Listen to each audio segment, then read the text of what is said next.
My name is Ryan, and I have been fascinated by paranormal things since childhood. I grew up in Los Angeles, but I have always been eager to explore places shrouded in mysterious and eerie legends. One day, I heard about an urban legend from Arunachal Pradesh, India, Yashi. It is said that whoever sees her never lives to tell the tale. Hearing this only fueled my curiosity, and I immediately decided to travel to Arunachal Pradesh. I took a 12-hour flight from LA to Delhi and set out for Arunachal the next day. The place was surrounded by dense forests and towering mountains, its beauty beyond words. A local taxi driver told me about a waterfall where Yashi supposedly appears. Anyone who has seen her has never returned. I just smiled, undeterred by the warning, and decided to visit the site. This was the perfect blend of adventure and paranormal mystery. When I arrived at the waterfall, I felt an eerie silence around me. Though I couldn't see the waterfall, I could hear the clear sound of rushing water. Colorful butterflies fluttered everywhere, giving the place a dreamlike aura.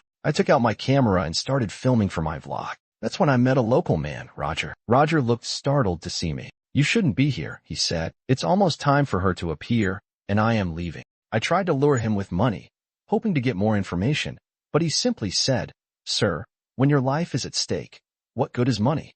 His words gave me an uneasy feeling, but I chose to ignore it. Half an hour passed, and suddenly, Roger returned. "Sir, are you done?"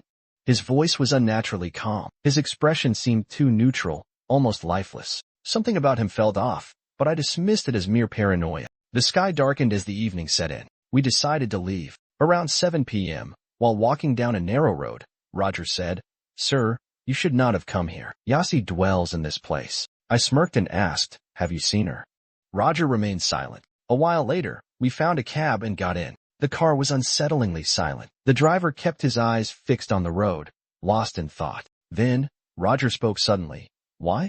Didn't you see Yashi?" His voice sent a chill down my spine. There was something off about him. I slowly turned to look at him. He was sitting stiffly, his face expressionless. The cab driver exhaled sharply. "Sir, many people have disappeared in this area. You shouldn't have come here." I chuckled.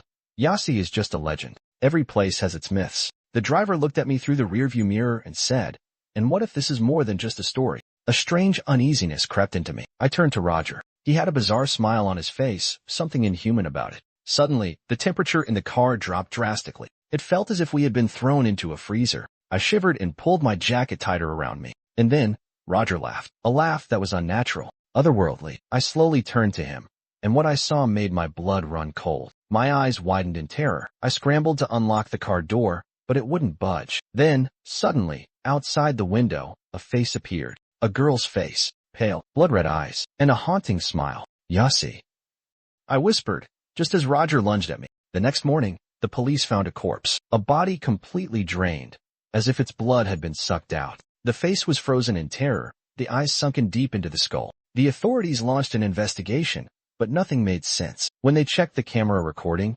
only one sound could be heard. "Those who see me never live to tell the tale." And then, the video cut to static. Ryan's death became a mystery. No one knew what really happened, and those who did could never tell.